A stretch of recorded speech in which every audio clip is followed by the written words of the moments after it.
Bonjour, chers collègues, bonjour, chers élèves. C'est Amadou Sey, professeur de mathématiques au lycée XM1 de Dara.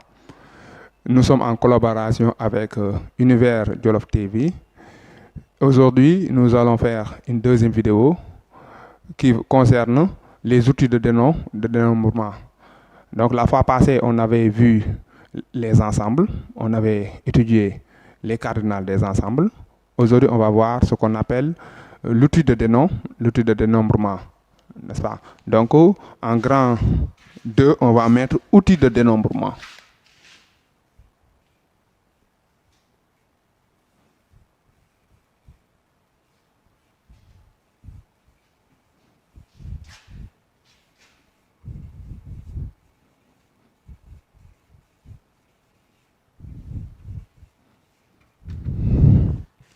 Okay. Ces outils de dénombrement vont nous permettre de modéliser les situations de dénombrement. Et le premier outil qu'on va voir, c'est ce qu'on appelle les P-listes ou P-uplets. Un P-liste.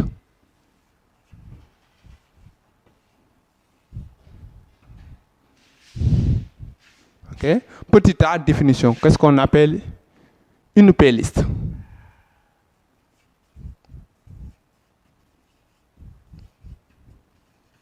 Okay.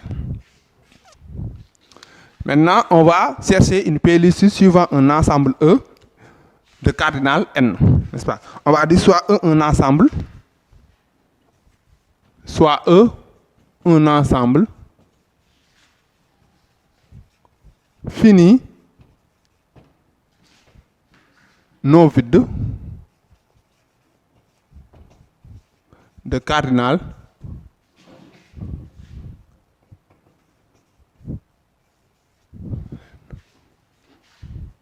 et P un entier naturel. On appelle P-liste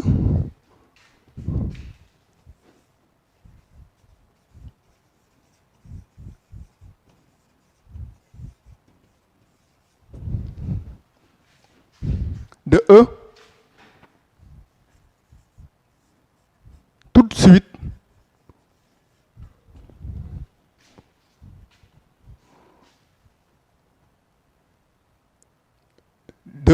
de suite d'éléments de E tout de suite ordonné, tout de suite ordonné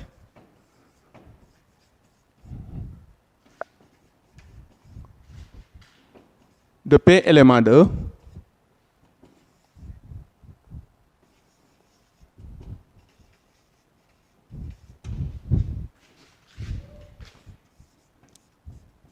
distinct ou non.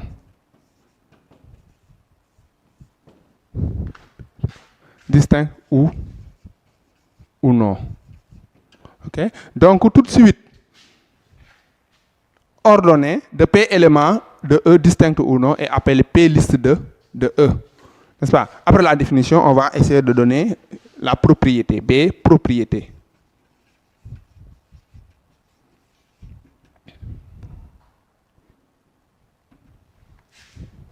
Okay. Donc pour la propriété, on va dire soit E un ensemble fini de cardinal N.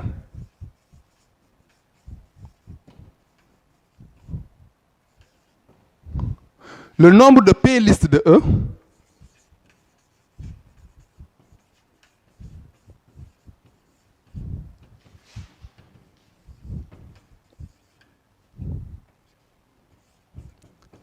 est 2 points N à la puissance P. C'est le nombre de P-listes de E. Okay.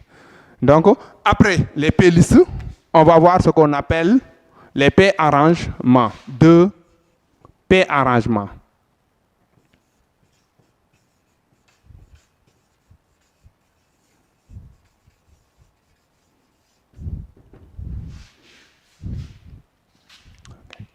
Donc, après, on va voir aussi la définition.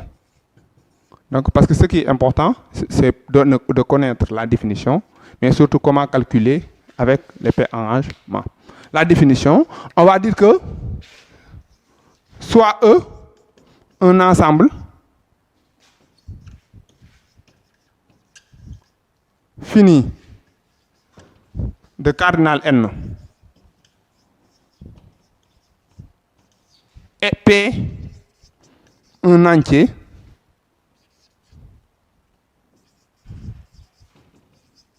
tel que 1 inférieur ou égal à P, qui est lui-même inférieur ou égal à N. On appelle P arrangement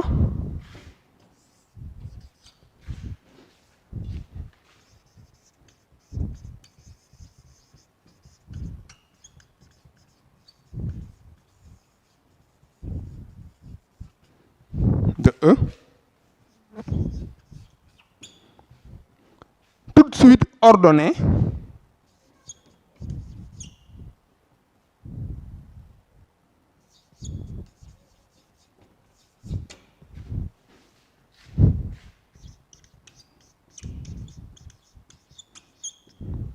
de P éléments de E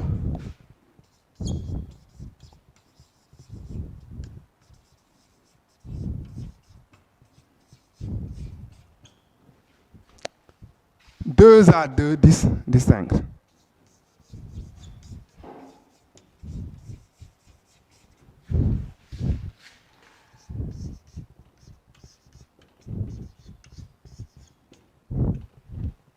Tout de suite ordonné de P éléments de E, 2 à 2 distincts. Donc on va voir aussi le petit b, la propriété qui nous permet de calculer les P arrangements d'un ensemble fini E. Donc propriété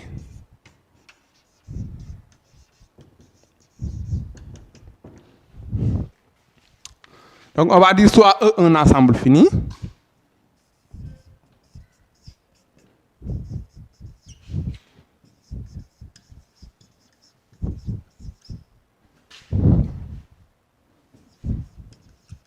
de cardinal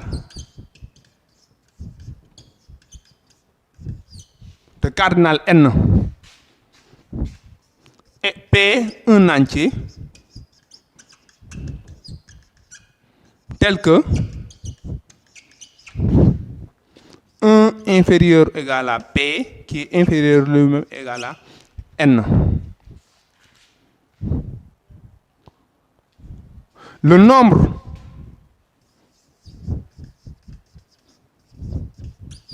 de P arrangements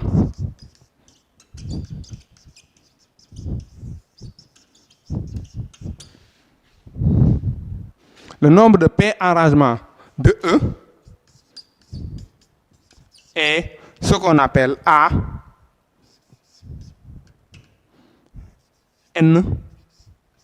ANP et qui est par définition égal à N multiplié par N-1 multiplié par 3 points de suspension multiplié par N-P plus 1.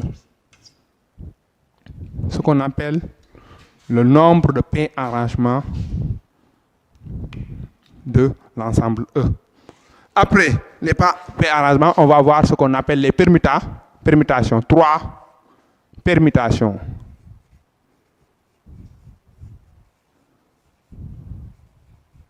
Définition petit a.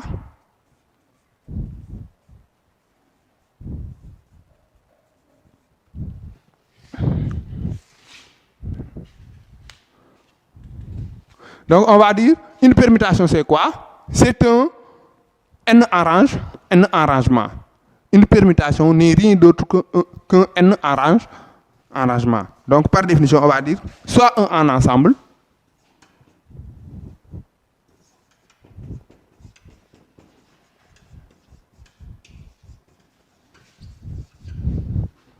de cardinal n.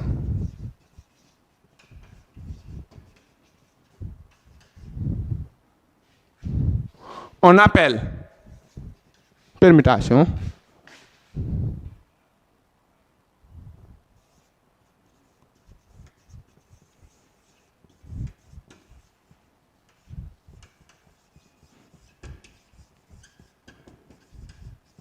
de E,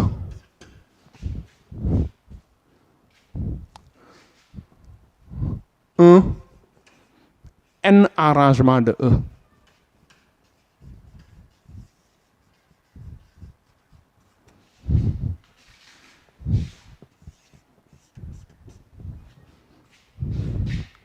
Et là aussi, on va faire comme ce qu'on a fait tout à l'heure. On va donner la propriété qui nous permet de calculer un n arrangement. Propriété.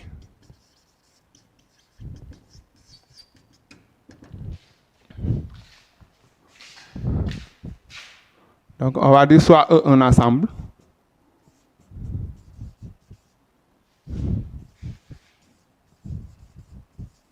Fini de cardinal n.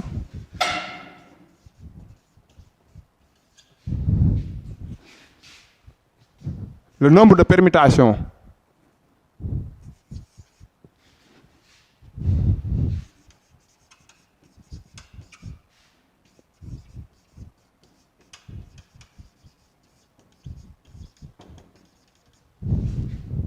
des n éléments de E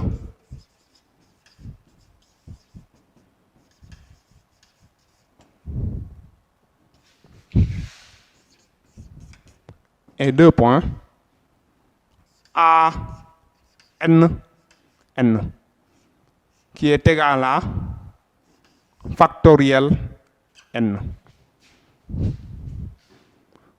On lit factoriel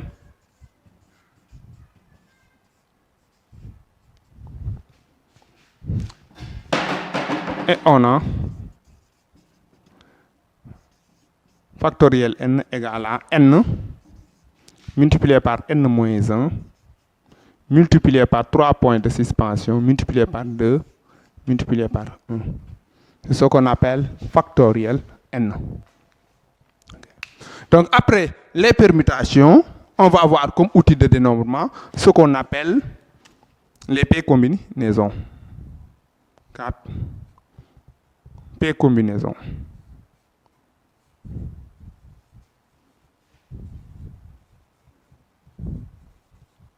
Petit a, définition.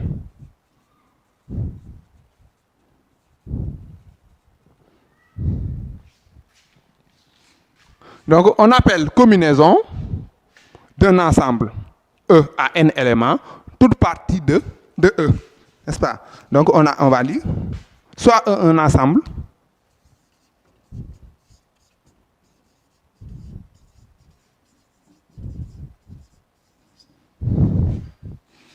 de cardinal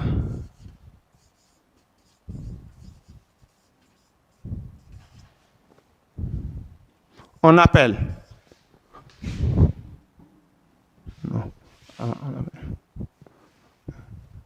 et P un entier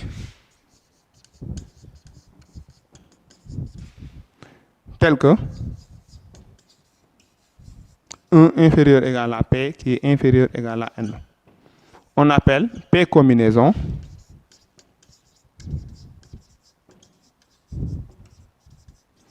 de E, toute partie de E,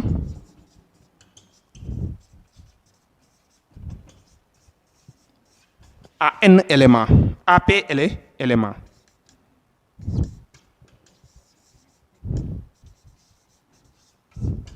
Toute partie de E à P éléments. Maintenant, on va voir la propriété qui nous permet de calculer les P combinaisons d'un ensemble E. Fini. Donc, propriété.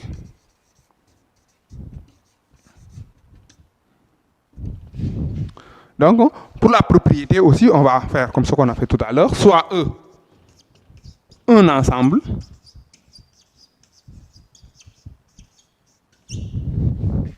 de cardinal n,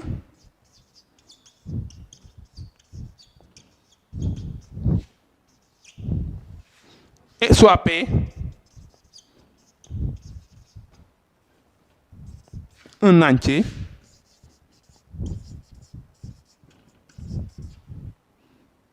tel que 2 points, 1 inférieur égal à P, inférieur égal à N. Le nombre de P combinaisons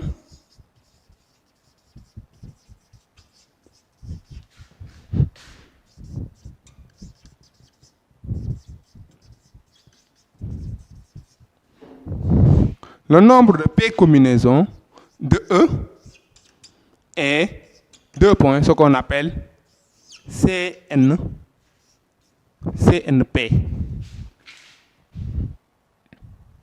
Okay? CNP. Par définition, qui est égal à, par définition, factoriel N sur factoriel N moins P factoriel P. Okay? Donc là aussi, c'est le nombre de combinaisons qu'on cherche d'un ensemble. Okay? Maintenant, on va essayer de donner en résumé tout ce qu'on a donné ici sur les outils de dénombrement.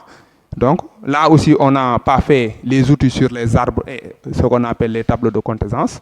Donc là, on va laisser cette partie au niveau de la probabilité. On va essayer de résumer et on va donner aussi les exemples qui nous permettent de modéliser avec soit une playlist, soit avec une combinaison, soit avec un arrangement. Donc on va mettre résumé.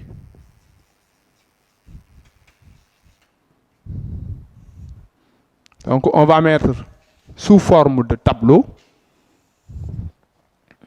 ce qu'on va essayer de définir. Ok. Maintenant, là aussi, on va regarder les éléments qu'on a à ce niveau-là. Les exemples. Okay. On va mettre déjà les playlists. Quand est-ce qu'on playlist?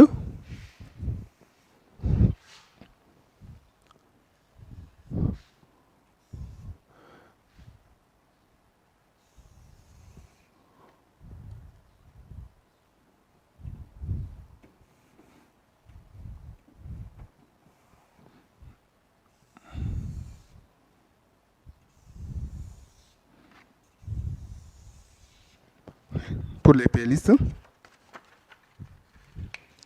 Maintenant, pour les playlists, on va regarder est-ce que l'ordre est important.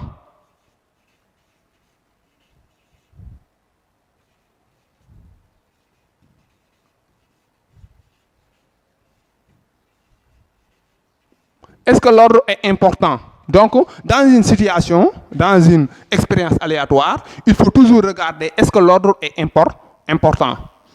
Si oui, donc on peut penser qu'on peut utiliser les playlists, mais aussi il faut regarder est-ce qu'on peut répéter les éléments. Donc, possibilité de répétition.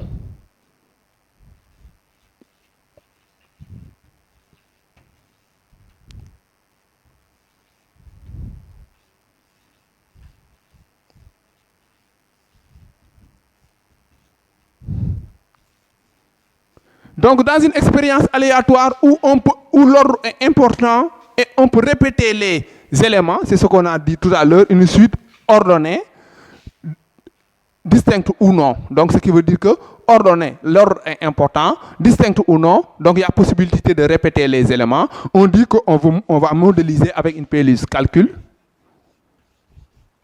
On met une playlist, donc on calcule avec les P, N à la puissance P. Maintenant, on va essayer de donner ici quelques exemples. OK? Donc, une liste d'exemples. La liste est loin d'être exhaustive, mais on va essayer de donner quelques-uns. Quand on parle de tirage successive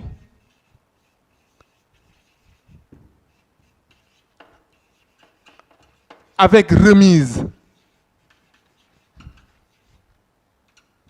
Donc, tirage successif avec remise, on modélise avec une P-list.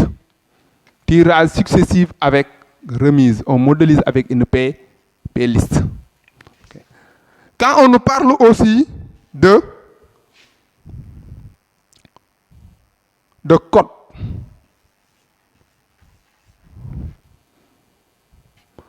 on modélise avec une P-list. Quand on nous parle de lancer, qu'il soit un dé ou une pièce de monnaie, on modélise avec une P-liste. Okay? Donc là, on peut se limiter sur ces 3 exemples que vous avez l'habitude de voir dans les exercices. Maintenant, on va regarder pour le P-arrangement.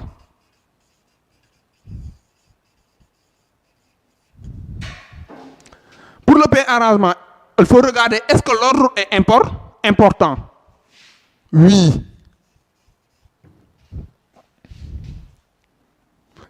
Est-ce que dans l'expérience aléatoire, on peut répéter les éléments? Non. Et dans ces conditions, on dit, on modélise avec un P-arrangement, n'est-ce pas? Et là, on va calculer avec ANP. Non. ANP. Okay. Et là, j'ai dit tout à l'heure, mais aussi la formule que j'ai donnée là était bonne. Donc, on peut aussi utiliser la formule factoriel n sur n moins p factoriel. Factoriel n moins p. Okay? Maintenant, dans quelle situation on peut utiliser les P-arrangements? Okay. Une des situations, c'est lorsqu'on nous dit tirage successif sans remise.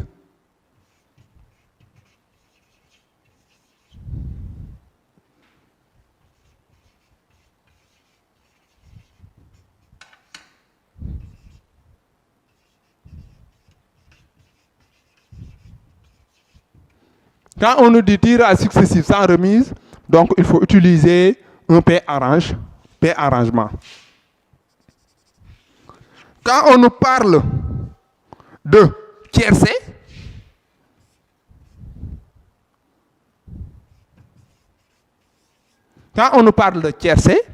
donc dans une course, déjà il y a peut-être 3 éléments à l'arrivée. Donc, on va nous parler de tiercé dans ces conditions-là. On modélise avec un 3 arrangement. Okay? Donc, c'est la même chose que quand on nous parle de podium.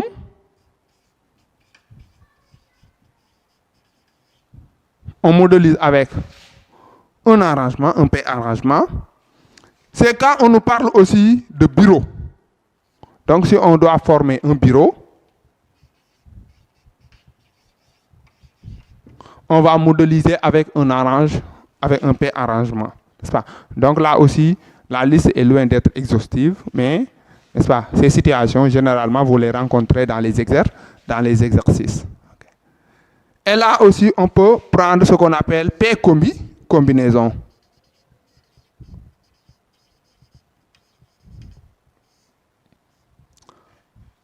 Pour un P-combinaison, est-ce que l'ordre est important? Non. Il n'y a pas d'ordre, parce que c'est une partie d'un ensemble. Est-ce qu'il y a possibilité de répéter des éléments? Non. Okay? Et dans ces conditions-là, on va calculer avec CNP.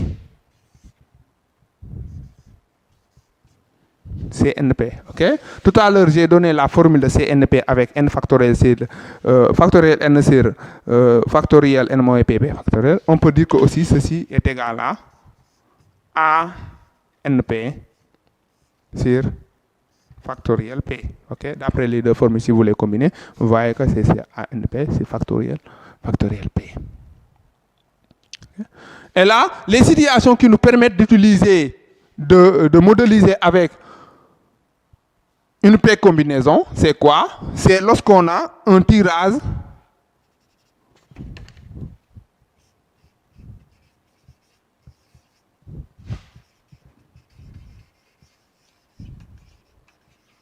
si c'est un tirage simultané, on modélise avec une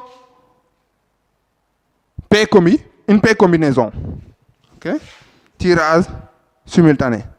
Si on nous parle aussi de l'auto, okay? Si on nous parle de l'auto, on modélise avec une P combinaison. Si on nous parle de carte,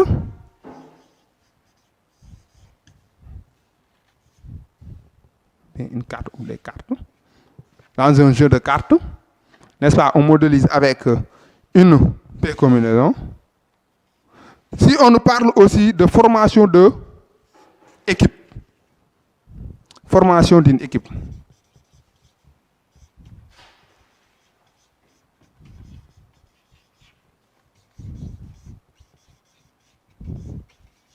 Okay. Que ça soit une équipe de football ou bien une équipe de basket, on va utiliser ce qu'on appelle les P-combinaisons pour pouvoir faire une modélisation. Okay. Maintenant, avec tout ça, on va essayer de voir un exemple pour pouvoir illustrer ça. Donc,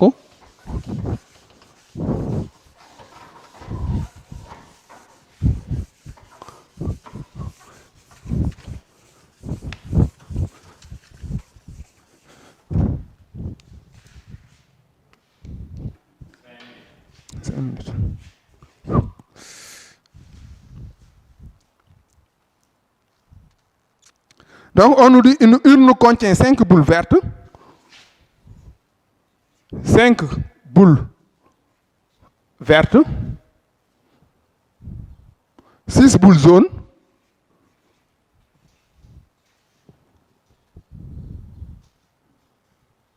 et 7 boules rouges.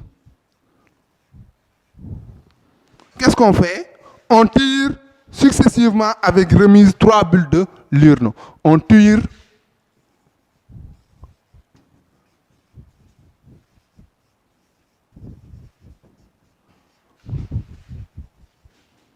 avec remise 3 boules de l'urne.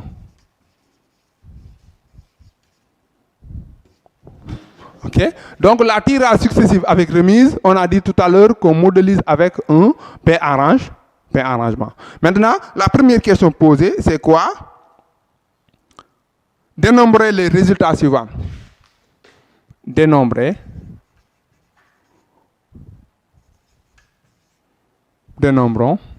les résultats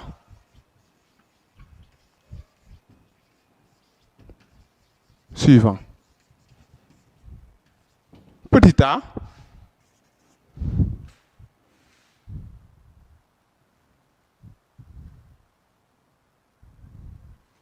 donc petit a, tous les tirages possibles, ok? Petit a, tirage possible, le nombre de tirages possibles.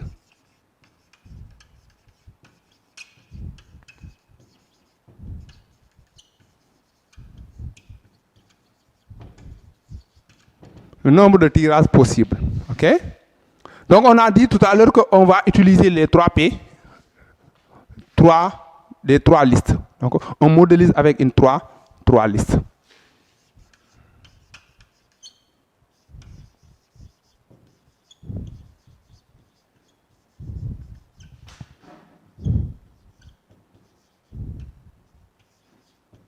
Donc le nombre de tirages possibles, donc si n ou bien oméga est l'ensemble des tirages possibles,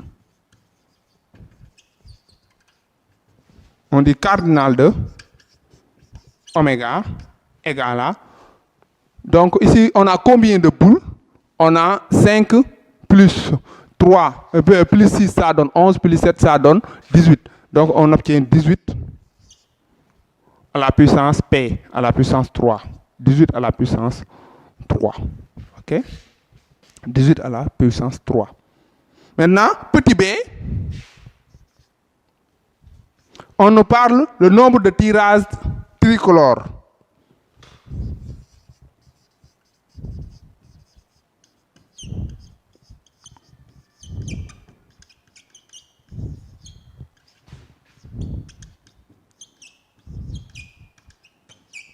Le nombre de tirages tricolores. Hein. Donc on le note T, l'ensemble des tirages tricolores.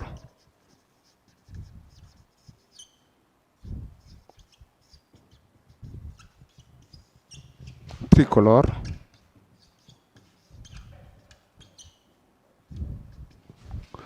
Maintenant, il faut chercher ce qu'on appelle le cardinal de T. Okay. Maintenant, un tirage tricolore, c'est quoi? Tricolore, ça veut dire qu'il y a 3 couleurs, n'est-ce pas? Il faut avoir une couleur verte, une couleur rouge et une couleur jaune, n'est-ce pas? Donc, il faut avoir les trois couleurs, n'est-ce pas? Donc, un élément de cet ensemble,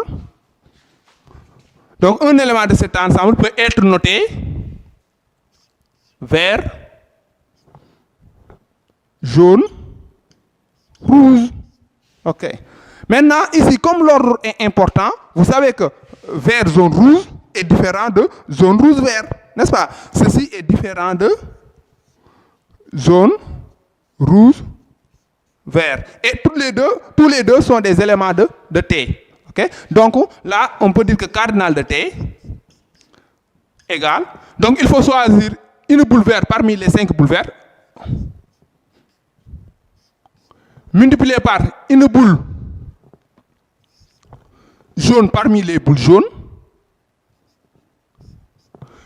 et une boule rouge parmi les boules rouges. Okay. Mais là, on a vert, jaune, rouge.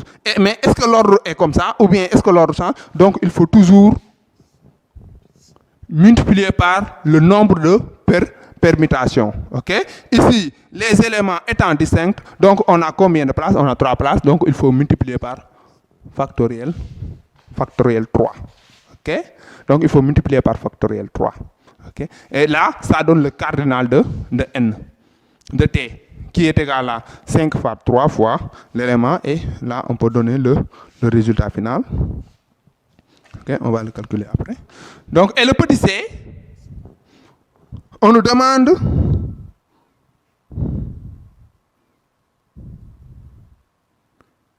un tirage unicolore. Tirage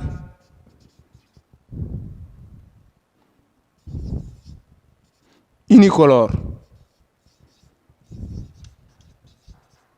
Le nombre de tirages unicolores. Okay. Si on grandit l'ensemble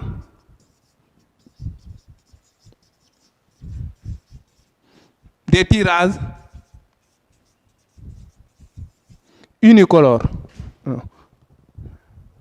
l'ensemble des tirages unicolores, grand U,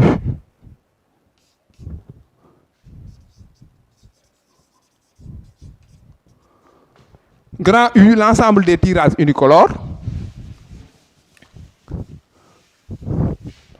Unicolore, cela veut dire qu'on a une seule couleur. Soit les 3 boules sont jaunes, soit les 3 boules sont vertes, soit les 3 boules sont rouges. N'est-ce pas? Donc, on va dire que cardinal de U égale, on choisit 3 boules parmi les boules vertes, ou, c'est un plus, c'est 3 boules parmi les boules rouges, ou 3 boules parmi les boules.